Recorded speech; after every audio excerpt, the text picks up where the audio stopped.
Baik, kembali lagi kita dalam meditasi yang diambil dari buku Kemenangan Akhir, bab yang ketujuh dengan judul Pemisahan Diri Luther dari Roma. Martin Luther adalah seorang yang terkemuka dari orang-orang yang terpanggil untuk memimpin gereja keluar dari kegelapan kepausan kepada terang iman yang lebih murni. Seorang yang bersemangat, rajin dan berserah, tidak mengenal rasa takut kecuali takut kepada Allah yang mengakui tidak ada dasar iman, keagamaan kecuali Alkitab. Luther adalah tokoh pada zamannya. Melalui dia, Allah melakukan pekerjaan-pekerjaan besar untuk pembaruan gereja dan menerangi dunia. Seperti pesuruh-pesuruh Injil yang pertama, Luther muncul dari lapisan masyarakat miskin. Masa kecilnya dihabiskan di rumah sederhana seorang petani Jerman. Dengan pekerjaan sehari-hari sebagai seorang pekerja tambang, ayahnya dapat menyekolahkannya. Ayahnya berniat agar Luther kelak menjadi seorang pengacara. Tetapi Allah bermaksud membuat dia menjadi seorang pembangun di Ka'bahnya yang berkembang begitu lambat selama berabad-abad. Kesukaran, penderitaan, dan tindakan disiplin adalah sekolah di mana Yang Maha Bijak mempersiapkan Luther bagi suatu misi penting dalam hidupnya. Ayah Luther adalah seorang yang berpikiran kuat dan aktif, dan mempunyai tabiat yang teguh, jujur, tabah, dan lurus. Ia setia kepada keyakinan tugasnya, walau apapun akibatnya. Cita rasanya yang sejati menuntunnya tidak percaya kepada sistem biara. Ia sangat tidak senang pada waktu Luther memasuki biara tanpa persetujuannya. Selama 2 tahun hubungan mereka tidak baik karenanya, dan sesudah berdamai kembali pun pendirian ayahnya tetap sama. Orang tua Luther sangat memperhatikan pendidikan dan pelatihan anak-anaknya. Mereka berusaha mengajarkan pengetahuan akan Allah dan mempraktekkan kebijakan Kristen. Doa-doa ayahnya sering dinaikkan didengar oleh anaknya agar anaknya boleh mengingat nama Tuhan dan pada suatu hari membantu memajukan kebenarannya. Setiap kesempatan untuk memupuk moral dan intelektual yang diberikan oleh kehidupan mereka yang keras kepada mereka untuk dinikmati selalu dikembangkan oleh orang tua ini. Mereka berusaha dan sungguh-sungguh dan dengan sabar untuk mempersiapkan anak-anak mereka bagi suatu kehidupan yang saleh dan berguna. Dengan keteguhan dan kekuatan tabiat, kadang-kadang mereka melatih terlalu keras. Tetapi pembaru itu sendiri meskipun menyadari bahwa dalam berbagai hal mereka salah, menemukan dalam disiplinnya lebih banyak persetujuan daripada hukuman. Di sekolah di mana ia belajar pada masa mudanya, Luther diperlakukan dengan kasar dan bahkan dengan kejam. Orang tuanya sangat miskin, sehingga pada waktu ia bersekolah di kota lain, diharuskan mencari makan sendiri dengan menyanyi dari satu rumah ke rumah yang lain, dan sering ia harus menahan lapar. Pemikiran agama yang gelap dan penuh ketakutan yang merajalela membuat ia ketakutan. Ia berbaring pada waktu malam dengan hati yang sedih, memandang ke masa depan yang gelap dan gemetar, dan dengan ketakutan yang terus-menerus menganggap Allah itu sebagai hakim yang lalim yang tidak menaruh belas kasihan, seorang tiran jahat daripada seorang Bapa surgawi yang baik hati.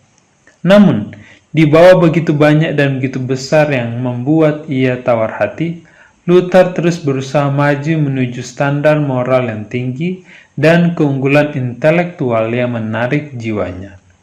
Ia haus akan pengetahuan, dan kesungguh-sungguhan serta sifat praktis pikirannya menuntunnya menginginkan yang kuat dan berguna, daripada yang menyolok dan dangkal. Pada usia 18 tahun, waktu ia memasuki Universitas Erfurt, keadaannya sedikit lebih baik, dan hari depannya lebih cerah daripada tahun-tahun sebelumnya. Orang tuanya oleh karena berhemat dan rajin telah mampu memberikan bantuan yang diperlukan, dan pengaruh teman-temannya yang bijaksana telah mengurangi pengaruh suram pendidikan sebelumnya. Ia mempelajari karya-karya pengarang terbaik, dengan rajin mempelajari pikiran-pikiran berbobot dan membuat kebijaksanaan orang-orang bijak itu menjadi kebijaksanaannya. Bahkan di bawah disiplin kasar guru-gurunya sebelumnya, ia tetap menonjol dan dengan pengaruh-pengaruh yang baik, pikirannya berkembang dengan pesat. Ingatannya yang tajam, imajinasinya yang kreatif, daya pertimbangannya yang kuat, dan ketekunannya yang tak mengenal lelah, segera menempatkannya pada barisan depan teman-temannya. Disiplin intelektual mematangkan pengertiannya dan membangkitkan suatu kegiatan pikiran dan suatu ketajaman persepsi yang mempersiapkan dia bagi perjuangan hidup. Rasa takut akan Allah selalu tinggal dalam hati Luther yang menyanggupkannya mempertahankan keteguhan tujuannya dan merendahkan diri di hadapan Allah. Ia mempunyai rasa ketergantungan kepada pertolongan ilahi, dan ia tidak pernah lupa memulai setiap hari dengan doa. Sementara hatinya terus memohon tuntunan dan dukungan. Sering ia berkata, berdoa dengan baik adalah setengah pelajaran yang lebih baik. Ketika sedang memeriksa buku-buku di perpustakaan universitas pada suatu hari, Luther menemukan Alkitab dalam bahasa Latin. Belum pernah ia melihat buku seperti itu sebelumnya. Ia sama sekali tidak tahu keberadaan buku itu. Ia telah pernah mendengar bagian-bagian dari Injil dan surat-surat Rasul yang telah dibacakan kepada orang-orang pada waktu kebaktian umum. Dan ia berpikir bahwa itulah seluruh Alkitab itu. Sekarang, untuk pertama kalinya, ia melihat seluruh firman itu. Dengan rasa kagum, bercampur heran, ia membalik halaman-halaman kudus itu. Dengan denyut nadi yang lebih cepat dan jantung berdebar-debar, ia membaca firman kehidupan itu untuk dirinya sendiri. Setelah berhenti sejenak, ia berseru, "Oh, seandainya Allah memberikan buku seperti ini menjadi milikku sendiri." Malaikat-malaikat surga berada di sampingnya dan sinar-sinar terang dari takhta Allah menyatakan kekayaan kebenaran itu kepada pengertiannya. Sebelumnya, ia selalu takut melanggar kehendak Allah. Tetapi sekarang ia mempunyai kesadaran yang mendalam mengenai keadaannya sebagai orang berdosa dan bergantung kepada Allah seperti belum pernah sebelumnya. Suatu kerinduan yang sungguh-sungguh untuk bebas dari dosa dan untuk memperoleh kedamaian dengan Allah akhirnya menuntun dia memasuki sebuah biara dan menyerahkan dirinya kepada kehidupan biara. Di sini ia diharuskan melakukan pekerjaan yang paling rendah dan meminta-minta dari rumah ke rumah.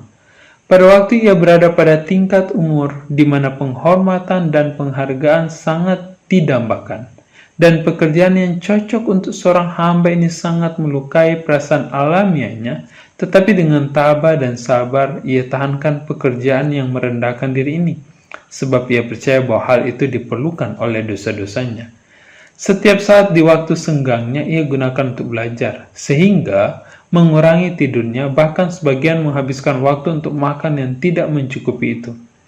Di atas segalanya yang lain, ia bersukacita mempelajari firman Allah. Ia menemukan sebuah Alkitab yang dirantai ke dinding biara. Dan untuk ini ia sering pergi ke situ. Sementara keyakinannya mengenai dosa semakin mendalam, ia mulai mencari pengampunan dan kedamaian atas usahanya sendiri. Ia menghidupkan suatu kehidupan yang ketat dengan berpuasa, berjaga, dan berdoa sepanjang malam, dan menyiksa diri untuk menundukkan keadaannya yang jahat, yang untuk ini kehidupan biara tidak dapat membebaskannya. Ia tidak menahankan pengorbanan dengan harapan mudah-mudahan oleh itu ia memperoleh kesucian hati yang akan menyanggupkannya berdiri berkenan di hadapan Allah. Sesungguhnya aku adalah seorang biarawan yang taat, katanya kemudian, dan mematuhi semua peraturan ordaku lebih ketat daripada yang dapat aku katakan. Jikalau pernah seorang biarawan memperoleh surga oleh pekerjaannya sebagai biarawan, aku merasa pasti berhak untuk itu. Jika pekerjaan itu diteruskan lebih lama lagi, pekerjaan penyiksaan diri itu akan menewaskan aku. Sebagai akibat disiplin yang menyakitkan, ia kehilangan kekuatannya dan menderita pingsan, kejang-kejang yang tidak pernah sembuh benar dari pengaruhnya. Tetapi dengan semua usahanya ini, jiwanya yang menanggung beban tidak menemukan kelegaan. Akhirnya ia berada di tepi jurang keputusasaan. Bila mana tampaknya semua sudah hilang bagi Luther, Allah memberikan seorang sahabat dan penolong baginya. Staupitz yang saleh membuka firman Allah ke dalam pikiran Luther dan mengajaknya mengalihkan pandangannya dari dirinya sendiri, menghentikan merenungkan hukuman tanpa batas karena pelanggaran hukum Allah, dan memandang kepada Yesus Juru Selamat yang mengampuni dosa itu. Daripada menyiksa dirimu oleh karena dosa-dosamu, jatuhkanlah dirimu ke tangan penebus. Percayalah kepadanya, kepada kebenaran kehidupannya, kepada penebusan kematiannya. Dengarkanlah anak Allah. Ia menjelma menjadi manusia untuk memberikan kepadamu jaminan perkenan ilahi. Kasihilah dia yang telah lebih dahulu mengasihimu. Demikianlah pesuruh kemurahan itu berbicara. Kata-katanya itu membawa kesan mendalam di pikiran Luther. Setelah bergumul dengan kesalahan-kesalahan kesayangan lama, ia akhirnya mampu menerima kebenaran, dan kedamaian pun datang kepada jiwanya yang susah. Luther ditabiskan menjadi imam, dan telah dipanggil keluar dari biara menjadi guru besar di Universitas Wittenberg. Di sini ia mempelajari Alkitab dalam bahasa aslinya. Ia mulai memberi ceramah mengenai Alkitab, dan buku-buku Mazmur, Injil, dan surat Rasul-Rasul telah dibukakan kepada pengertian para pendengar yang bergembira. Staupitz, sahabatnya dan atasannya mendorongnya untuk naik mimbar dan mengkhotbahkan firman Allah. Luther merasa ragu karena merasa dirinya tidak layak berbicara kepada orang-orang sebagai ganti Kristus. Hanya setelah pergumulan yang lama dia menerima permintaan sahabat-sahabatnya. Ia sudah mahir mengenai Alkitab, dan rahmat Allah turun ke atasnya. Kemampuannya berbicara memikat para pendengarnya, dan penyampaian kebenaran yang jelas dan dengan kuasa meyakinkan pengertian mereka, dan semangatnya yang berapi-api menyentuh hati mereka. Luther masih tetap menjadi anggota gereja kepausan yang sungguh-sungguh dan tidak pernah berpikir yang lain-lain. Dengan pemeliharaan Allah, ia telah dituntun untuk mengunjungi Roma. Ia melakukan perjalanan dengan berjalan kaki dan menginap di biara-biara sepanjang perjalanan. Di salah satu biara di Italia, ia dipenuhi keheranan melihat kekayaan, keindahan, dan kemewahan yang disaksikannya. Para biarawan tinggal di apartemen yang megah, dengan pendapatan yang memuaskan, berpakaian yang paling mewah dan paling mahal, dan memakan makanan yang mewah. Dengan sangat ragu-ragu, Luther membandingkan pemandangan ini dengan penyangkalan diri dan kesukaran yang dialaminya dalam hidupnya sendiri. Pikirannya menjadi bingung. Akhirnya ia melihat dari kejauhan kota 7 gunung itu. Dengan perasaan yang mendalam ia tersungkur ke tanah dan berseru, "Roma yang kudus, aku menghormatimu." Ia masuki kota itu, mengunjungi gereja-gereja, mendengarkan cerita-cerita dongeng yang diceritakan oleh para imam dan biarawan, dan menjalankan semua upacara yang diharuskan. Di mana-mana ia melihat pemandangan yang memenuhinya dengan kekaguman dan ketakutan. Ia melihat bahwa kejahatan terjadi di semua tingkat pendeta. Ia mendengar lelucon yang tidak sepantasnya dari para pejabat tinggi gereja, dan dipenuhi dengan kengerian kenajisan mereka bahkan pada waktu misa. Pada waktu ia berbaur dengan para biarawan dan penduduk, ia menemui pemborosan, pesta pora, dan kebejatan. Berpaling ke tempat yang seharusnya suci, ia dapati kenajisan. Tak seorang pun bisa membayangkan, ia menulis, dosa apa dan tindakan tak terpuji apa yang dilakukan di Roma. Mereka harus melihat dan mendengar sendiri supaya percaya. Dengan demikian mereka akan bisa berkata, jika ada neraka, Roma didirikan di atasnya. Itu adalah suatu lubang yang dalam dari mana keluar segala jenis dosa. Dengan dekret yang baru, Paus telah menjanjikan kesenangan kepada semua yang menaiki tangga Pilatus dengan berlutut.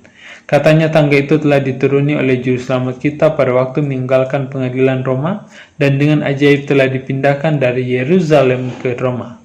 Luther pada suatu hari menaiki tangga itu dengan sungguh-sungguh, pada waktu mana ia tiba-tiba mendengar satu suara bagaikan geledek yang berkata, "Orang benar akan hidup oleh iman." Ia langsung berdiri dan segera meninggalkan tempat itu dan malu dan ngeri. Ayat itu tidak pernah kehilangan kuasa atas jiwanya. Sejak waktu itu ia melihat lebih jelas dari sebelumnya pendapat yang keliru yang mempercayai keselamatan diperoleh atas usaha manusia, dan pentingnya iman yang terus-menerus kepada usaha Kristus. Matanya sekarang terbuka dan tak akan pernah lagi tertutup karena penipuan kepausan. Pada waktu ia malingkan wajahnya dari Roma, hatinya juga ikut berpaling, dan sejak waktu itu jurang perpisahan pun semakin melebar, sampai akhirnya ia memutuskan semua hubungannya dengan gereja kepausan. Sekembalinya dari Roma, Luther menerima gelar Doctor of Divinity dari Universitas Wittenberg. Sekarang ia bebas membaktikan dirinya kepada Alkitab yang dicintainya seperti belum pernah sebelumnya. Ia telah bernasar untuk mempelajari dengan teliti firman Allah dan dengan setia akan mengkhotbahkannya seumur hidupnya, bukan kata-kata dan ajaran-ajaran para paus. Ia bukan lagi sekadar biarawan atau guru besar, tetapi juga bentara dan pejabat yang berwenang Alkitab. Ia telah dipanggil sebagai gembala untuk memberi makan kawanan domba Allah yang telah lapar dan haus akan kebenaran. Dan dengan tegas ia menyatakan bahwa orang Kristen tidak boleh menerima ajaran lain selain yang berdasarkan otoritas Alkitab yang suci. Kata-kata ini menghantam dasar supremasi kepausan. Kata-kata ini mengandung prinsip vital pembaruan atau reformasi. Luther melihat bahayanya meninggikan teori-teori manusia di atas firman Allah.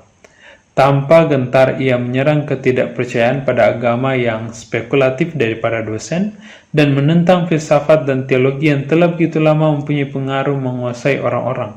Ia mencela pelayanan yang seperti itu sebagai bukan saja tidak berguna tapi juga berbahaya, dan ia mencoba mengalihkan pikiran pendengarnya dari argumentasi yang tidak benar dengan tujuan menipu dari para ahli filsafat dan ahli teologi kepada kebenaran kekal yang diletakkan oleh para nabi dan para rasul. Begitu berbahaya pekabaran yang dibawanya kepada para pendengar yang rindu dan yang lapar akan kata-katanya. Belum pernah pengajaran seperti itu mereka dengar sebelumnya. Berita kesukaan mengenai kasih juru selamat, jaminan pengampunan dan kedamaian melalui penebusan darahnya, memberikan sukacita dan mengilhamkan suatu pengharapan kekal di dalam hati mereka. Di Wittenberg, satu terang sudah dinyalakan yang sinarnya harus meluas sampai ke ujung bumi dan yang terangnya bertambah menjelang akhir zaman. Akan tetapi terang dan kegelapan tidak bisa berbaur. Antara kebenaran dan kesalahan ada pertentangan yang tidak bisa dihilangkan. Untuk meninggikan dan mempertahankan yang satu, kita harus melawan dan membuangkan yang lain. Juru selamat kita sendiri berkata, "Aku datang bukan untuk membawa damai melainkan pedang." Luther berkata beberapa tahun setelah pembaruan, "Allah tidak menuntun aku. Ia mendorong aku ke depan. Ia membawa aku. Aku bukan tuan atas diriku. Aku rindu hidup dengan tenang, tetapi aku telah dilemparkan ke tengah-tengah keributan dan revolusi. Sekarang ia hampir terbujuk memasuki pertarungan."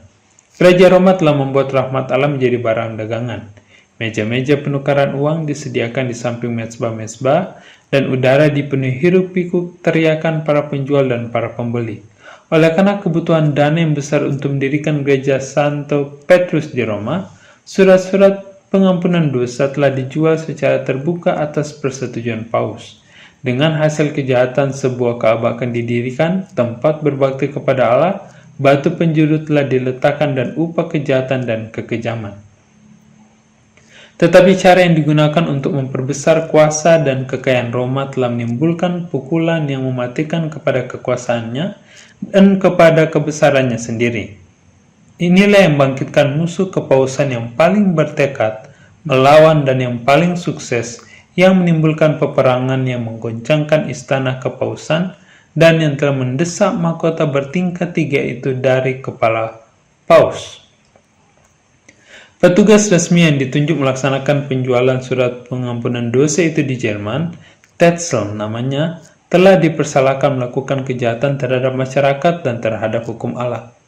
Tetapi ia tidak dihukum atas kejahatannya itu. Sebaliknya, ia dipekerjakan untuk memajukan proyek mencari keuntungan Paus ini. Dengan kelancangan yang sangat, ia mengulangi kepalsuan yang menyolok dan menghubungkan cerita-cerita dongeng untuk menipu orang-orang bodoh, orang-orang yang mudah percaya dan yang percaya pada tahyul. Seandainya mereka mempunyai firman Tuhan, mereka tidak akan tertipu seperti itu. Alkitab dihindarkan dari orang-orang agar mereka tetap di bawah kekuasaan kepausan dan agar kekayaan dan kekuasaan para pemimpinnya terus berkembang. Pada waktu Tetzel memasuki kota, seorang pesuruh mendahului dia dan mengumumkan, "Rahmat Allah dan Bapa Kudus sekarang berada di pintu gerbang Anda." Dan orang-orang menyambut penipu yang penuh hujat itu seolah-olah ia adalah Allah sendiri yang datang dari surga kepada mereka. Perdagangan keji telah dilakukan di gereja dan Tetzel naik ke mimbar dan mengacung-acungkan surat pengampunan dosa itu sambil mengatakan bahwa itulah pemberian yang paling berharga dari Allah. Ia mengatakan bahwa dengan jasa surat pengampunannya itu semua dosa yang akan dilakukan oleh pembeli sesudah ini akan diampuni dan bahwa pertobatan pun tidak diperlukan. Lebih dari itu, ia juga memastikan kepada para pendengarnya bahwa surat pengampunan ini bukan saja berkuasa menyelamatkan yang hidup, tetapi juga yang sudah meninggal. Pada saat uang itu jatuh ke dasar kotaknya, maka jiwa untuk siapa uang itu dibayarkan akan lolos dari api penyiksaan purgatori dan masuk ke surga. Pada waktu Simon Magus mau membeli dari rasul-rasul kuasa untuk melakukan mujizat, Petrus menjawabnya, "Binasalah kiranya uangmu itu bersama dengan engkau, karena engkau menyangka bahwa engkau dapat membeli karunia Allah dengan uang." Tetapi tawaran Tetzel itu disambut oleh ribuan orang yang ingin. Keselamatan yang dapat dibeli dan uang lebih mudah didapatkan daripada keselamatan yang menuntut pertobatan, iman, dan usaha yang rajin untuk menolak dan mengalahkan dosa. Pengajaran mengenai surat pengampunan dosa telah ditentang oleh kaum terpelajar dan oleh orang-orang saleh di dalam gereja Roma. Dan banyak yang tidak percaya kepura-puraan atau kemunafikan yang bertentangan dengan akal sehat dan nubuatan itu. Tak seorang pun pejabat tinggi gereja yang berani bersuara menentang perdagangan jahat ini. Tetapi pikiran orang-orang telah menjadi terganggu dan gelisah. Dan banyak orang yang bertanya mengapa Allah tidak bekerja dengan cara lain untuk menyucikan gerejanya. Luther, meskipun masih mengikut Paus yang paling jujur, telah dipenuhi dengan kengerian terhadap perdagangan surat pengampunan dosa yang penuh dengan kesombongan dan hujat itu. Banyak anggota jemaatnya telah membeli surat pengampunan itu dan mereka segera datang kepada gembala jemaatnya mengakui dosa-dosa mereka dan mengharapkan pengampunan bukan karena mereka sudah bertobat dan menginginkan pembaruan, tapi atas dasar surat pengampunan itu. Luther menolak memberi pengampunan dan mengamarkan mereka bahwa kecuali mereka bertobat, membarui kehidupan mereka, mereka akan binasa dalam dosa-dosanya. Dalam kebingungan yang sangat, mereka pergi ke Tetzel dengan keluhan bahwa gembala jemaat mereka telah menolak sertifikat pengampunan dosa, dan sebagian dan tegas meminta supaya uangnya dikembalikan. Tetzel sangat marah.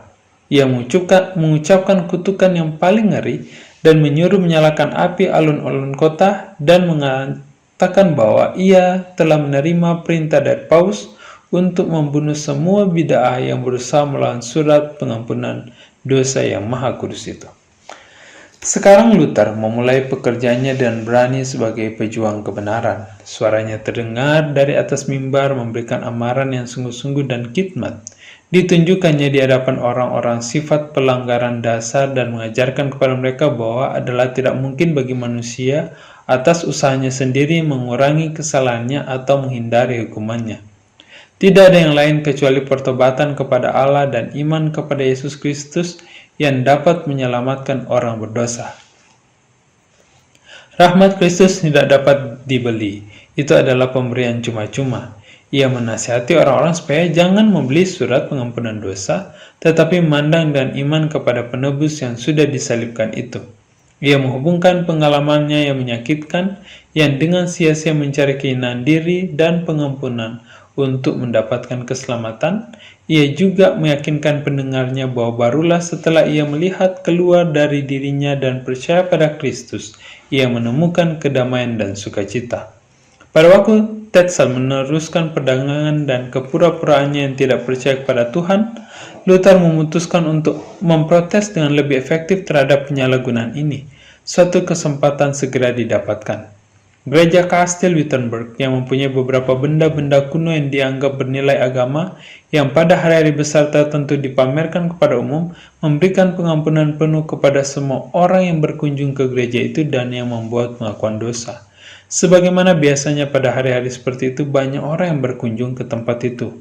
Salah satu kesempatan yang paling penting ini, festival Semua Orang Kudus yang sudah hampir tiba.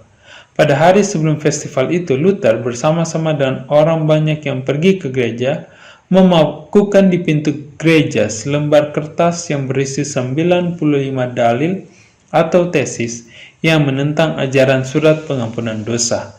Ia menyatakan kesediaannya untuk mempertahankan dalil atau tesis ini besoknya di universitas terhadap semua yang merasa diserang. Dalil-dalilnya itu menarik perhatian umum. Mereka membaca ulang dalil itu dan mengulanginya di segala penjuru. Suatu kegembaran besar terjadi di universitas dan seluruh kota itu. Dengan tesis ini telah ditunjukkan bahwa kuasa untuk memberikan pengampunan dosa dan penghapusan hukuman tidak pernah diberikan kepada paus atau seseorang yang lain. Seluruh rencana itu adalah lelucon belaka, suatu kecerdikan untuk memeras uang oleh bermain melalui ketakilan orang-orang.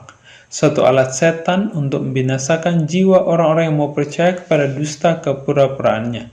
Juga dengan jelas ditunjukkan bahwa Kristus adalah harta gereja yang paling berharga dan bahwa rahmat Allah yang dinyatakannya diberikan dan cuma-cuma kepada semua orang yang mencarinya oleh pertobatan dan iman. Tesis Luther menantang perbincangan, tapi tak seorang pun berani menerima tantangan itu. Pertanyaan-pertanyaan yang dihadapkannya telah tersebar ke seluruh Jerman hanya dalam beberapa hari saja. Dalam beberapa minggu telah terdengar ke seluruh dunia kekristenan. Banyak dari pengikut agama Roma yang setia yang telah melihat dan menyesali kejahatan keji yang merajalela di gereja, tetapi tidak tahu cara menghentikannya. Membaca dalil itu dengan sukacita besar, menganggap dalil itu sebagai suara Allah. Mereka merasa bahwa tangan Tuhan yang penuh rahmat telah menghentikan arus kebejatan moral yang cepat membengkak itu yang telah dikeluarkan dari Roma. Para pangeran dan para pejabat tinggi gereja bersukacita secara diam-diam karena sebuah rintangan telah diberlakukan terhadap kuasa yang congkak itu, yang telah menghilangkan hak naik banding atas keputusan-keputusannya. Tetapi orang-orang banyak yang mencintai dosa dan ketakutan telah ketakutan pada waktu kepura-puraan yang telah menenangkan ketakutan mereka telah hilang. Para pendeta yang banyak tipu muslihatnya berhenti sementara dalam melakukan kejahatan mereka dan melihat pendapatan mereka dalam bahaya telah menjadi marah dan berlomba untuk mempertahankan kepura-puraan mereka. Sang pembaru menghadapi para penuduh yang gigih. Sebagian menuduh dia bertindak gegabah dan menurut dorongan hati saja. Yang lain menuduhnya berprasangka dan congkak, menyatakan bahwa ia tidak dipimpin oleh Allah, tetapi bertindak atas kesombongan dan penonjolan diri. Siapa yang tidak tahu, katanya, bahwa seseorang jarang mengemukakan ide baru tanpa kelihatan sombong dan tanpa dituduh menimbulkan pertengkaran? Mengapa Kristus dan para syuhada dibunuh? Oleh karena mereka tampaknya seperti penghina yang sombong kepada kebijaksanaan masa itu. Dan oleh sebab mereka majukan hal-hal baru tanpa terlebih dahulu dengan rendah hati meminta nasihat orang-orang bijaksana sebelumnya. Sekali lagi ia nyatakan, apa saja yang saya lakukan akan saya lakukan bukan oleh kepintaran manusia, tapi nasihat Allah. Jika pekerjaan itu datangnya dari Allah, siapakah yang dapat menghentikannya? Jikalau tidak dari Allah, siapakah yang sanggup meneruskannya? Bukan kehendakku atau kehendak mereka atau kehendak kami, tapi kehendakmu, oh Bapa yang kudus yang di dalam surga. Meskipun Luther telah digerakkan oleh Roh Allah untuk mulai pekerjaannya, ia tidak mengerjakannya tanpa pertentangan hebat. Celah-celahan musuh-musuhnya, penyelewangan tujuan-tujuannya, dan pencerminan ketidakadilan dan bahaya atas tabiat dan motifnya dilancarkan kepadanya seperti banjir yang sedang melanda, dan semuanya bukan tanpa pengaruh. Ia merasa percaya diri bahwa para pemimpin, orang-orang baik dalam gereja maupun di sekolah-sekolah akan dengan senang bersatu dan dia dalam usaha-usaha pembaruan. Kata-kata dorongan dari mereka yang berada pada kedudukan yang tinggi telah mengilhaminya dan sukacita dan pengharapan. Ia telah mengantisipasi bahwa hari yang lebih cerah akan terbit di dalam gereja. Tetapi kata-kata dorongan telah berubah menjadi celaan dan kutukan. Banyak pejabat-pejabat tinggi baik gereja maupun negara telah diyakinkan oleh kebenaran tesisnya itu. Tapi mereka segera melihat bahwa penerimaan kebenaran ini akan melibatkan perubahan besar. Memberi penerangan pada rakyat dan mengadakan pembaruan pada orang-orang jelas-jelas merendahkan kekuasaan Roma. Menghentikan arus kekayaan mengalir ke perbendaharaan Roma, dan dengan demikian mengurangi perbuatan melampaui batas kemewahan para pemimpin kepausan. Lebih jauh, mengajar orang berpikir dan bertindak sebagai makhluk yang bertanggung jawab, memandang kepada Kristus satu-satunya jalan keselamatan, akan meruntuhkan takhta paus yang akhirnya menghancurkan kekuasaannya. Atas alasan-alasan ini mereka menolak pengetahuan yang ditawarkan kepada mereka oleh Allah dan mempersiapkan diri mereka melawan Kristus dan kebenaran oleh perlawanan terhadap orang yang telah dikirimnya menerangi mereka. Luther gemetar pada waktu dia memandang dirinya, seorang melawan orang yang paling berkuasa di dunia. Kadang-kadang ia ragu-ragu apakah ia benar-benar dipimpin oleh Allah untuk melawan otoritas gereja. Siapakah aku, ia menulis, menentang keagungan Paus yang di hadapannya raja-raja dunia ini dan seluruh dunia gemetar. Tak seorang pun yang tahu betapa hatiku menderita selama 2 tahun pertama ini, dan ke dalam kemurungan dan keputusasaan aku tenggelam. Tetapi ia tidak dibiarkan tawar hati. Bila mana dukungan manusia gagal, ia hanya melihat kepada Allah saja dan mengetahui bahwa ia dapat bersandar dengan aman di atas tangan yang maha kuasa itu. Luther menulis kepada seorang sahabat pembaruan, "Kita tidak dapat mengerti Alkitab itu baik oleh mempelajarinya atau oleh kepintaran. Tugas pertamamu ialah memulai dengan berdoa. Mintalah agar Tuhan memberikan kepadamu, oleh kemurahannya yang besar, pengertian yang benar tentang firman-Nya. Tidak ada penafsir firman Allah yang selain pengarang firman itu sendiri. Sebagaimana ia sendiri katakan, mereka semua akan diajar oleh Allah. Janganlah mengharapkan sesuatu dari usahamu sendiri, dari pengertianmu sendiri. Percayalah kepada Tuhan saja dan kepada pengaruh rohnya. Percayalah kepada perkataan ini dari seorang yang sudah berpengalaman. Inilah satu pelajaran yang sangat penting bagi mereka yang merasa dipanggil oleh Allah untuk menyajikan satu-satunya kebenaran itu kepada orang lain pada masa ini. Kebenaran itu akan bangkitkan rasa permusuhan setan dan orang-orang yang menyukai cerita-cerita dongeng yang telah dirancangnya. Dalam pertentangan dan kuasa kejahatan ada suatu keperluan yang lebih penting daripada sekedar kekuatan intelek dan akal budi manusia. Bila mana musuh menarik perhatian kepada adat dan tradisi atau tuntutan dan kekuasaan Paus, Luther menghadapinya dan Alkitab dan satu-satunya Alkitab. Inilah argumentasi yang tidak dapat dijawab oleh mereka. Oleh sebab itu budak-budak formalisme dan ketahyulan berteriak menuntut darahnya, sama seperti orang-orang Yahudi berteriak menuntut darah Kristus.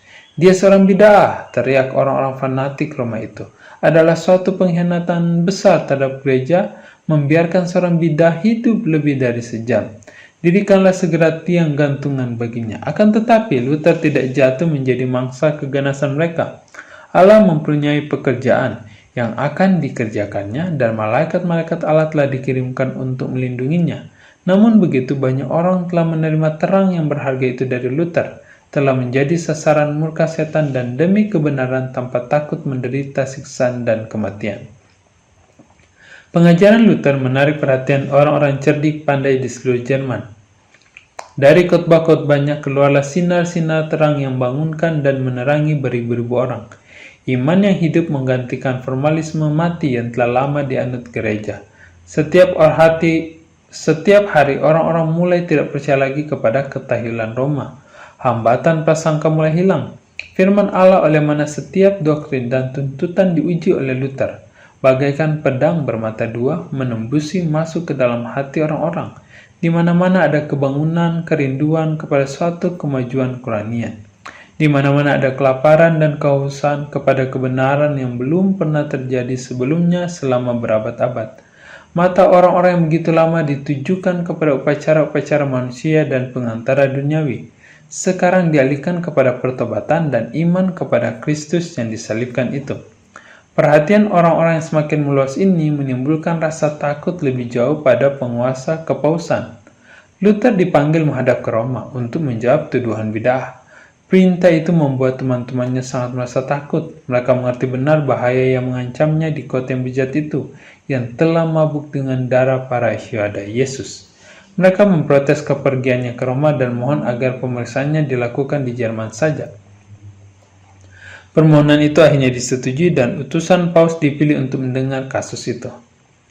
Dalam instruksi yang disampaikan Paus kepada utusannya dikatakan bahwa Luther telah dinyatakan sebagai bid'ah. Oleh sebab itu utusan itu ditugaskan menuntut dan menahan Luther dengan segera.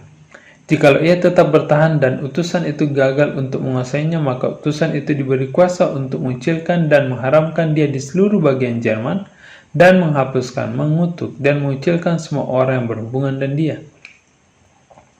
Lebih jauh, Paus memberi petunjuk pada utusannya agar membasmi sampai ke akar-akarnya bala sampar bid'ah dan munculkan semua pejabat gereja maupun pejabat negara kecuali Kaisar yang melalaikan penangkapan Luther dan pengikut-pengikutnya dan menyerahkannya kepada pembalasan Roma.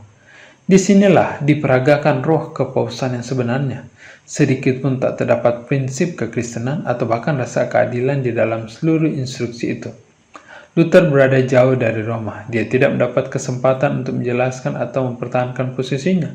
Namun sebelum kasusnya diperiksa, ia telah dinyatakan seorang bid'ah dan pada hari yang sama didorong, dituduh, dihakimi, dan dihukum.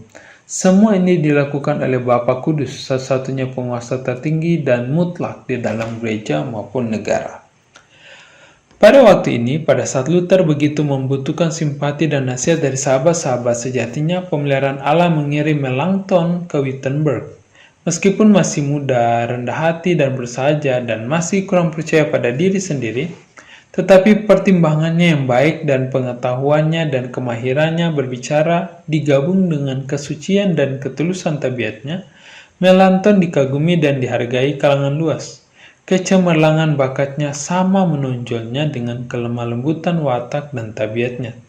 Tidak lama kemudian ia menjadi murid Injil yang sungguh-sungguh dan sahabat Luther yang paling terpercaya. Kelemah lembutannya, keberhati-hatiannya, dan ketepatannya menjadi pelengkap kepada keberanian dan kekuatan Luther. Perpaduan mereka dalam bekerja menambah kekuatan kepada pembaruan dan menjadi sumber dorongan kuat bagi Luther. Telah ditetapkan kota Augsburg menjadi tempat pemeriksaan pengadilan, dan sang pembaru berjalan kaki ke kota itu. Ketakutan yang serius memenuhi orang-orang oleh karenanya. Ancaman telah dilancarkan secara terbuka bahwa ia akan ditangkap dan dibunuh dalam perjalanan, sehingga teman-temannya merintanginya agar jangan mengambil resiko. Bahkan mereka memintanya meninggalkan Wittenberg untuk sementara waktu dan berlindung pada mereka yang dengan senang melindunginya. Tapi ia tidak akan meninggalkan posisi di mana Allah telah menempatkannya.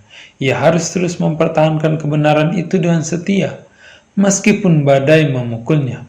Inilah ucapannya, "Aku seperti Nabi Yeremia, seorang yang penuh dengan pertikaian dan pertentangan. Tetapi semakin bertambah ancaman mereka, semakin bertambah pula lah sukacitaku. Mereka telah menghancurkan kehormatanku dan reputasiku. Hanya satu perkara saja yang masih tinggal, ialah tubuhku yang hina ini. Biarlah mereka juga mengambilnya, dengan demikian mereka akan memperpendek hidupku beberapa jam. Tetapi mengenai jiwaku, mereka tidak dapat mengambilnya. Ia yang rindu menyiarkan firman Kristus ke dunia ini, harus mengharapkan kematian setiap saat." Berita mengenai tibanya Luther di Augsburg memberikan rasa puas kepada utusan Paus. Orang bid'ah yang menyusahkan ini yang telah membangkitkan perhatian di seluruh dunia tampaknya sekarang sudah berada dalam kekuasaan Roma. Dan utusan Paus itu telah menetapkan agar ia tidak boleh lolos. Sang pembaru itu tidak mempunyai surat jalan jaminan keselamatan. Sahabat-sahabatnya mendesak dia agar jangan menemui utusan Paus itu tanpa surat jalan jaminan keselamatan. Dan mereka sendiri berusaha mendapatkannya dari Kaisar. Utusan Paus bermaksud untuk memaksa Luther jika mungkin mundur dari keyakinannya atau jika gagal dalam hal ini, meneruskannya ke Roma untuk mendapat nasib yang sama seperti Huss dan Jerome. Itulah sebabnya melalui agen-agennya ia berusaha mengajak Luther menghadap tanpa surat jalan jaminan keselamatan dengan mempercayai belas kasihan utusan Paus. Ajakan ini sama sekali ditolak oleh sang pembaru itu. Ia tidak akan menghadap utusan Paus sebelum ia menerima dokumen yang menjanjikan kepadanya perlindungan Kaisar. Menurut kebijakan yang diambil, para penguasa Roma telah memutuskan untuk berusaha menundukkan Luther dengan tampak seolah-olah lembut. Utusan Paus dalam wawancara dengannya menunjukkan seolah-olah sangat bersahabat, tetapi ia mendesak agar secara implisit tunduk kepada kekuasaan gereja dan mengalah tanpa argumentasi atau pertanyaan. Utusan Paus itu belum memperhitungkan dengan benar tabiat orang yang dihadapinya. Sebagai jawaban, Luther menyatakan rasa hormatnya kepada gereja, kerinduannya kepada kebenaran, kesediaannya menjauh semua keberatan-keberatan terhadap apa yang telah diajarkannya, dan menyerahkan ajarannya itu untuk dinilai oleh universitas-universitas terkemuka tertentu. Tetapi pada waktu yang sama ia memprotes sikap kardinal utusan Paus yang meminta ia mundur tanpa membuktikan dia bersalah. Respon satu-satunya ialah mundur, mundur. Pembaru itu menunjukkan bahwa posisinya didukung oleh Alkitab, dan dengan tegas ia katakan bahwa tidak dapat menyangkal kebenaran itu. Utusan Paus yang tidak sanggup menjawab argumen-argumen Luther menghujaninya dengan celaan, cemoohan, dan rayuan yang diselingi dengan kutipan-kutipan dari tradisi dan sebutan-sebutan para pater tanpa memberi kesempatan kepada pembaharu itu untuk berbicara. Setelah melihat bahwa konferensi itu akan berakhir dengan kegagalan jika diteruskan, akhirnya Luther mendapat izin yang terpaksa untuk memberikan jawabannya secara tertulis. Dengan berbuat demikian, katanya dalam suratnya kepada seorang sahabatnya yang tertindas mendapat keuntungan ganda. Pertama, apa yang ditulis itu dapat diserahkan untuk dipertimbangkan oleh orang lain. Kedua, seseorang mempunyai kesempatan untuk mengatasi rasa takut terhadap seorang yang angkuh, pengocehan, dan lalim yang kalau tidak bisa dikalahkan dengan bahasa yang sombong dan meninggi. Pada wawancara berikutnya, Luther menyatakan pandangannya dengan jelas, singkat, dan berbobot, yang didukung sepenuhnya dengan kutipan-kutipan dari Alkitab. Setelah membacakan tulisannya dan nyaring, Luther menyerahkannya kepada kardinal, utusan Paus itu. Namun, utusan Paus menganggap rendah tulisan itu dan mengesampingkannya, dan mengatakan bahwa tulisan itu adalah kumpulan kata-kata yang tidak berguna dan kutipan-kutipan yang tidak relevan. Luther tersinggung, benar-benar bangkit dan menghadapi pejabat tinggi gereja, utusan Paus yang nakal itu dan dasarnya sendiri, tradisi dan ajaran-ajaran gereja, dan berhasil mengalahkan asumsinya. Bila mana kardinal utusan Paus melihat bahwa pendapat Luther itu tidak bisa dijawab, ia sama sekali tidak dapat lagi mengendalikan dirinya, dan dengan geramnya ia berteriak, "Mundur, atau saya akan kirim engkau ke Roma, menghadap para hakim yang ditugaskan menangani masalahmu. Saya akan mengucilkan engkau dan semua partisanmu, dan semua yang pada suatu waktu akan bantumu, dan akan mengusir mereka keluar dari gereja." Dan akhirnya ia mengatakan dengan nada sombong dan marah, "Mundur, atau engkau tidak akan kembali lagi." Sang pembaru dan segera meninggalkan tempat itu bersama sahabat-sahabatnya. Dengan demikian menyatakan dengan jelas bahwa tidak akan mundur dari ajaran-ajarannya. Bukanlah ini yang dimaksudkan oleh kardinal. Ia telah menyombongkan diri bahwa dengan kekuasaan ia membuat Luther menyerah. Sekarang ia ditinggalkan bersama para pendukungnya, saling melihat satu sama lain dan sangat kecewa melihat kegagalan yang tidak diharapkan sebelumnya. Usaha-usaha Luther pada waktu ini bukannya tidak berhasil baik. Para hadirin di mahkamah itu berkesempatan membandingkan kedua orang itu dan menilai roh yang dinyatakan kedua mereka, serta kekuatan dan kebenaran posisi mereka masing-masing. Sangat bertolak belakang. Pembaru itu sederhana, rendah hati, teguh, berdiri, dan kekuatan Allah, kebenaran berada pada pihaknya. Kardinal utusan Paus merasa diri penting, bersifat menguasai, sombong, tidak bisa bermusyawarah tanpa satu argumentasi dari Alkitab, namun dengan keras berteriak mundur atau dikirim ke Roma untuk dihukum. Meskipun Luther telah memperoleh surat jalan jaminan keselamatan, para penguasa Roma telah berkomplot untuk menangkapnya dan memenjarakannya. Sahabat-sahabatnya mengatakan pada Luther bahwa tidak ada gunanya ia tinggal lebih lama di kota itu. Ia harus segera kembali ke Wittenberg, dan ia harus sangat berhati-hati menyembunyikan maksudnya. Ia meninggalkan Augsburg sebelum fajar menyingsing dengan menunggang kuda, ditemani oleh seorang penunjuk jalan yang disediakan oleh pejabat kota. Dengan harap-harap cemas, dengan diam-diam ia menyusuri jalan-jalan kota yang gelap dan sepi. Musuh-musuhnya dan berjaga-jaga dan dengan kejam telah berkomplot untuk membinasakannya. Apakah ia bisa meloloskan diri dari perangkap yang dipasang baginya? Saat itu adalah saat yang menegangkan dan saat untuk berdoa dan sungguh-sungguh.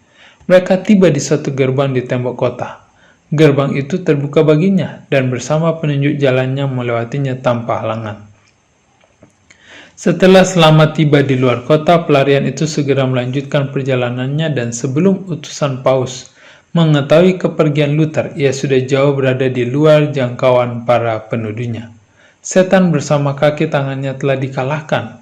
Orang yang mereka sangka sudah berada dalam kekuasaannya telah tiada, seperti burung lepas dari jerat pemburu.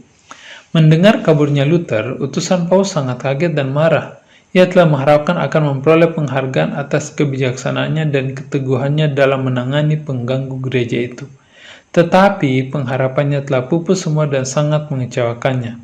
Ia menyatakan kegeramannya dalam satu surat kepada Frederick, penguasa Saksoni. Dengan keras ia mencela Luther dan meminta agar Frederick mengirimkan pembaru itu ke Roma atau ia akan diusir dan dibuang dari Saksoni.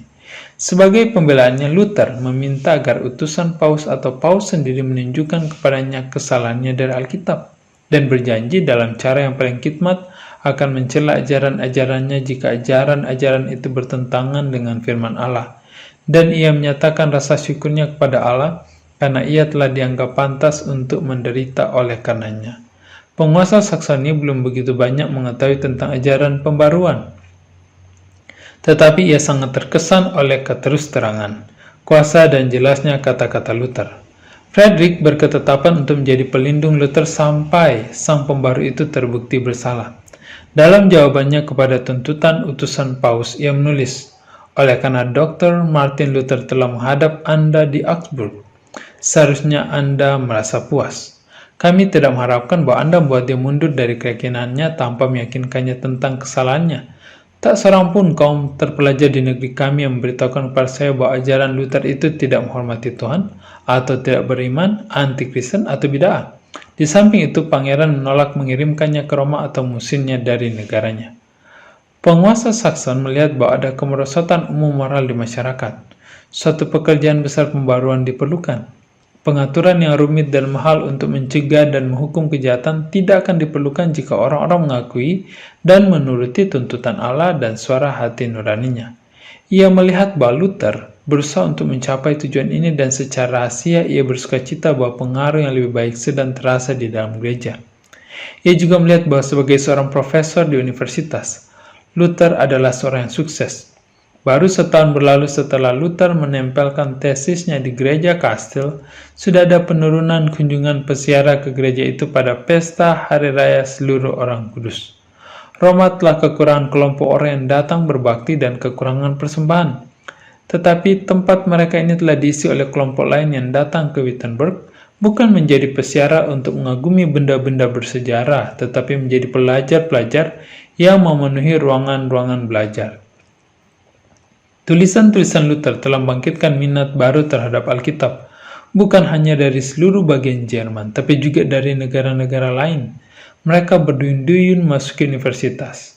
Para pemuda yang pertama kali datang ke Wittenberg mengangkat tangan mereka ke atas dan memuji Allah yang telah menyebabkan terang kebenaran bersinar dari kota ini, seperti dari Sion pada zaman dahulu, dari mana terang itu tersebar bahkan ke negeri-negeri yang jauh. Sampai kini Luther baru sebagian bertobat dari kesalahan-kesalahan Romanisme. Tapi sementara ia membandingkan tulisan-tulisan kudus dengan dekrit kepausan dan undang-undang, ia menjadi sangat heran. "Saya sedang membaca," ia menulis, "dekrit para paus dan saya tidak tahu apakah paus itu sendiri antikristus atau rasulnya. Kristus sangat disalahgambarkan dan disalibkan di dalamnya, namun sampai saat ini tidak ada pikirannya untuk memisahkan diri dari persekutuannya." Tulisan-tulisan dan doktrin pembaru itu telah meluas ke setiap bangsa di dunia kekristenan. Pekerjaan itu meluas ke Swiss dan ke negeri Belanda. Salinan tulisan-tulisannya terdapat juga di Prancis dan Spanyol. Di Inggris, pengajaran Luther diterima sebagai firman kehidupan. Juga ke Belgia dan ke Italia, kebenaran itu telah meluas. Beribu-ribu bangkit dari tidur mereka yang bagaikan orang mati itu kepada kesukaan dan pengharapan suatu kehidupan beriman. Roma menjadi semakin jengkel oleh serangan-serangan Luther, dan telah dinyatakan oleh beberapa lawan-lawannya yang fanatik, bahkan oleh para doktor di universitas-universitas Katolik, bahwa siapa yang membunuh biarawan pemberontak itu tidak berdosa.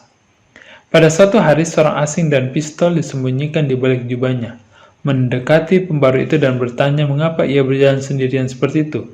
Luther menjawab, "Aku berada di dalam tangan Tuhan. Ia adalah kekuatanku dan perisaiku. Apa yang bisa dilakukan oleh seorang terhadap aku?"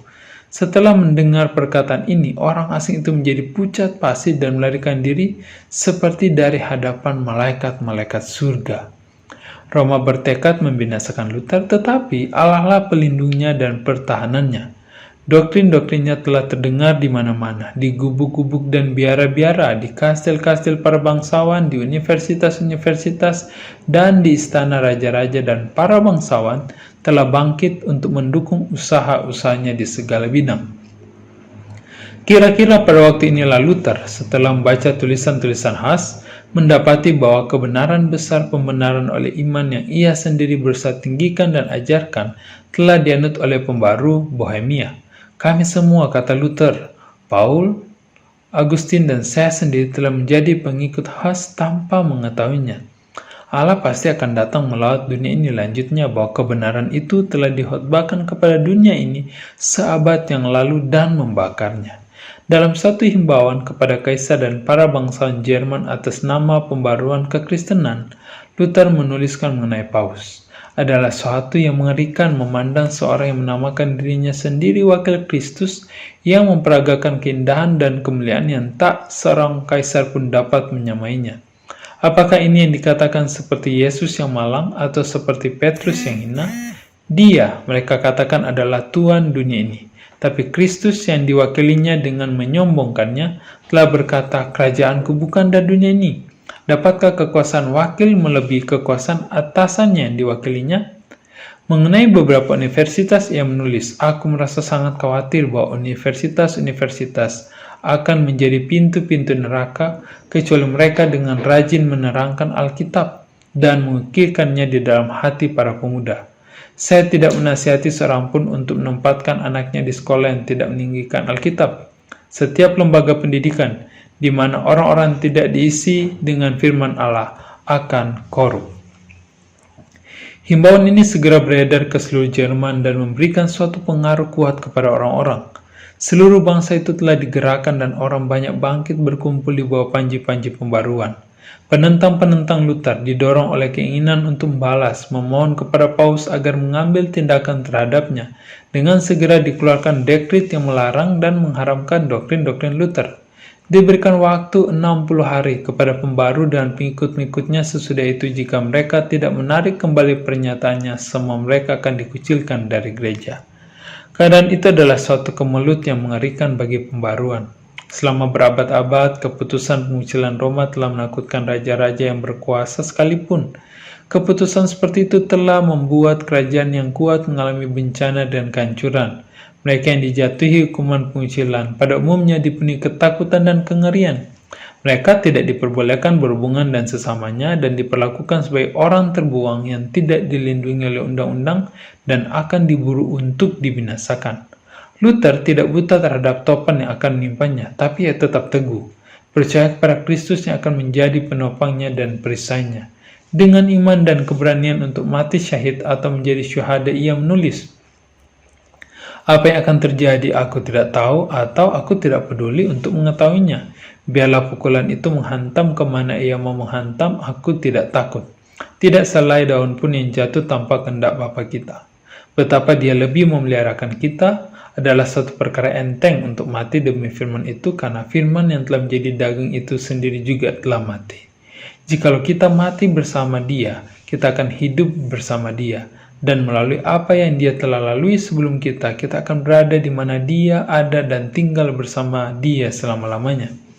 Pada waktu surat keputusan Paus sampai kepada Luther, ia berkata, saya menganggapnya remeh dan menentang itu sebagai palsu. Selaku seorang yang beriman kepada Tuhan, Kristus sendirilah yang dipersalahkan dalam hal ini. Saya bersukacita menanggung derita seperti itu kalau alasan-alasannya baik. Saya telah merasakan kebebasan yang besar di dalam hati saya, sebab akhirnya saya tahu bahwa Paus adalah antikristus dan bahwa taktanya adalah takhta setan sendiri. Namun, perintah Roma itu bukan tanpa akibat. Untuk memaksakan penurutan kepada perintah itu digunakanlah pedang, penyiksaan, dan penjara. Orang-orang yang lemah dan yang percaya pada tahyul gemetar menghadapi dekret Paus itu. Dan sementara banyak yang bersimpati kepada Luther, banyak juga merasa hidup itu terlalu mahal untuk dikorbankan demi pembaruan. Segala sesuatu tampaknya seolah-olah menyatakan bahwa pekerjaan pembaru itu sudah mau terhenti. Akan tetapi Luther tetap tidak takut. Roma telah melemparkan lembing kutukannya melawan dia dan dunia melihatnya tanpa ragu-ragu bahwa ia akan binasa atau dipaksa menyerah. Tetapi dengan kuasa yang dahsyat, ia balik melemparkan lembing kutukan kepada Paus, dan dengan terbuka ia menyatakan ketetapan hatinya untuk meninggalkan kepausan selama-lamanya. Di hadapan kerumunan para mahasiswa, para doktor, dan masyarakat dari segala lapisan, Luther membakar surat keputusan Paus itu bersama buku undang-undang serta surat-surat keputusan dan tulisan-tulisan lain yang mendukung kekuasaan kepausan. Musuh-musuhku telah merusakkan maksud-maksud kebenaran di dalam pikiran orang-orang awam dan merusakkan jiwa-jiwa mereka dengan membakar buku-buku saya, dan sebagai gantinya, saya juga membakar buku-buku mereka. Perjuangan yang sungguh-sungguh baru saja mulai. Sampai sekarang saya bermain-main dan paus. Saya memulai pekerjaan ini dalam nama Allah dan akan berakhir tanpa saya dan oleh kuasanya. Terhadap celaan musuh-musuhnya yang mengejeknya dan melemahkan dengan kelemahan pekerjaannya, Luther menjawab, siapa yang mengetahui kalau Allah tidak memilih dan memanggil saya, dan kalau mereka tidak harus merasa takut, bukankah dan menghina saya mereka menghina Allah sendiri? Musa sendirian pada waktu keberangkatan dari Mesir, Elia sendirian pada waktu pemerintahan Raja Ahab, Nabi Yesaya sendirian di Yerusalem, Nabi Yeskiel sendirian di Babylon. Allah tidak pernah memilih sebagai seorang nabi oleh karena ia seorang imam besar atau orang-orang penting lainnya, tetapi biasanya dia memilih orang-orang yang rendah dan hina. Bahkan pada satu kali Gembala Amos, pada setiap zaman orang-orang kudus harus menegur orang-orang besar, raja-raja, para pangeran, para imam, dan para cendik-cendikawan dengan mempertaruhkan nyawa mereka. Saya tidak mengatakan bahwa saya ini adalah nabi, tapi saya katakan bahwa mereka harus merasa takut sebab saya sendirian, sementara mereka banyak. Saya merasa yakin dalam hal ini bahwa firman Allah ada bersama saya dan bukan bersama mereka. Keputusan Luther untuk memisahkan diri dari gereja bukan tanpa pergumulan sengit dalam dirinya sendiri. Kira-kira pada saat inilah Luther menulis, saya merasa semakin sulit setiap hari untuk melepaskan keengganan yang telah meresap dalam diri sejak masa kanak-kanak. Oh, betapa sakitnya walaupun Alkitab ada di samping saya untuk membenarkan kepada diri saya bahwa saya harus berani berdiri sendirian menghadapi Paus dan menganggapnya sebagai antikristus. Betapa hatiku menderita, seperti belum pernah terjadi sebelumnya. Berapa kali saya menanyakan kepada diri sendiri pertanyaan-pertanyaan yang sering terdengar keluar dari bibir para pengikut kepausan. Apakah hanya Anda sendiri yang bijaksana? Apakah semua orang lain itu salah? Bagaimana jadinya jika yang salah itu adalah Anda sendiri, dan yang terlibat dalam kesalahanmu itu begitu banyak jiwa yang akan binasa selama-lamanya? Begitulah saya berjuang melawan diri saya sendiri dan melawan setan, sampai Kristus melalui firman yang tidak pernah salah menguatkan hatiku melawan keraguan-raguan itu. Paus telah mengancam Luther dengan pengucilan jika ia tidak menarik kembali pernyataannya, dan ancaman itu sekarang sudah dilaksanakan. Surat keputusan yang baru menyusul, menyatakan pemisahan diri pembaru itu dari gereja Roma dan menyatakannya sebagai yang dikutuk oleh surga. Termasuk dalam pengutukan ini semua orang yang menerima ajarannya. Pertentangan besar pun telah dimulai dengan sepenuhnya. Perlawanan adalah salah satu yang Allah gunakan untuk menyatakan kebenaran yang khusus sesuai dengan zamannya. Ada kebenaran masa kini pada zaman Luther, suatu kebenaran yang pada waktu itu mempunyai kepentingan khusus. Ada kebenaran masa kini bagi jemaat sekarang. Dia yang melakukan segala sesuatu sesuai dengan nasihat kehendaknya telah berkenan menempatkan orang-orang dalam berbagai keadaan, dan menyerahkan kepada mereka tugas-tugas yang khusus kepada zaman di mana mereka hidup dan kepada keadaan-keadaan di mana mereka ditempatkan. Jikalau mereka menghargai terang yang diberikan kepada mereka, maka pandangan yang lebih luas tentang kebenaran akan dibukakan kepada mereka. Tetapi kebenaran itu tidak lebih dirindukan oleh kebanyakan orang sekarang ini daripada oleh para pengikut Paus yang menentang Luther. Atas sifat yang sama, menerima teori-teori dan tradisi-tradisi manusia sebagai gantinya menerima firman Allah sebagaimana pada zaman-zaman terdahulu. Mereka yang menyatakan kebenaran itu sekarang ini janganlah mengharapkan akan diterima dan senang hati melebihi para pembaharu yang terdahulu.